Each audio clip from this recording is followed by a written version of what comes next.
So I pre-frame myself. And the way I do it, I call priming. You're familiar with the principle of priming, right? So most of us think we're having our own thoughts.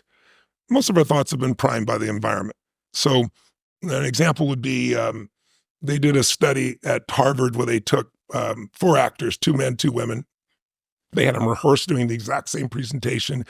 And you'd be in a mall or a coffee shop or something, and they'd walk up to you and they had a coffee in their hand and they go, could you hold this for me for a second? And then they look down. They don't wait for you to say yes. And 98% of people take the coffee and they take out their phone, did something. They say, thank you so much. And that's the whole interaction. But they rehearse the same facial expressions, the same movements. Everybody's the same. They go out and they do this. One variable. Half the people, they gave them hot coffee. Half the other people, they gave iced coffee. 15 minutes later, somebody comes by with a little checkboard here. And they go, excuse me, I have $20 here. There's no scam here. We have this really important study. We're under a tight timeline.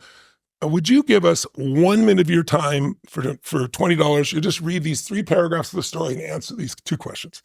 They read the story, and then the question is, how would you describe the main character of the story? How would you describe them?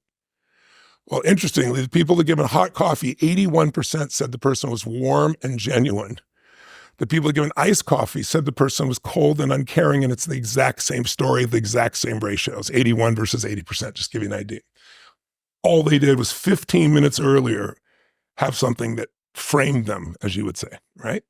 So it happens all the time. It happens, if they did a study where they took IBM and they took Apple and they did a little creativity test for someone, and they did 2 things. They'd have them look at the IBM logo and then take the test, or the Apple logo, and then they did their commercials. And a commercial for Apple back in those days, you always think differently, right?